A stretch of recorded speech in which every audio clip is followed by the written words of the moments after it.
እንኳን ወደ ልጆች መጽሐፍ ቅዱስ ተከታታይ ክፍል በደህና መጣችሁ። ዛሬ የኖኅን ታሪክ ክፍል 1 እንመለከታለን። በዚያን ጊዜ ዓለም በክፋትና በአመፅ ተሞልቶ ነበር። ነገር ግን ኖኅ በእግዚአብሔር ፊት ሞገስ አገኘ።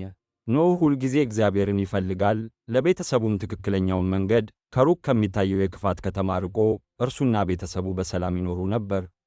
አንድ ቀን ከሰማይ ብርሃን ፈነጠቀ፣ ኖኅም ታላቅ ድምፅ ሰማ።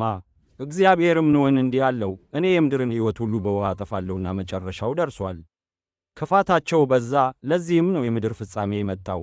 ኖኅ ሆይ ራስንና ቤተሰብህን ለማዳን ከጎፈር እንጨት መርከብ ሥራልህ። ርዝመቷም 300 ክንድ ወርዷም 50 ክንድ ከፍታዋም 30 ክንድ ትሁን። በሦስት ደርቦች አድርጋት። ኖኅም ታዘዘ። ነገር ግን ሥራው ምን ያህል ግዙፍ እንደሆነ ተረዳ። ኖኅም ሚስቱንና ልጆቹን ጠራና የእግዚአብሔርን አስፈሪ ትእዛዝ ነገራቸው። በዚህ ትልቅ ሥራ ውስጥ አብረው ሊረዱት ቃል ገቡ። እምነታቸውም ጠንካራ ነበር። ኖኅም በቤተሰቡ ተባባሪነት ተደሰተ። ሁሉም ለአስቸጋሪው ጉዞ ዝግጁ ነበሩ። አምላክን መታዘዝ ማለት ፈጣን እርምጃ መውሰድ ማለት ነው። ኖኅና ልጆቹ ወደ ጫካው ሄዱ። ታላቁን ሥራ ለመጀመር ጥንካሬያቸውንና እምነታቸውን ተጠቅመው መጀመሪያውን መጥረቢያ መቱ። የመጀመሪያውም ትልቅ ዛፍ ወድቆ የመርከቡ ሥራም ተጀመረ።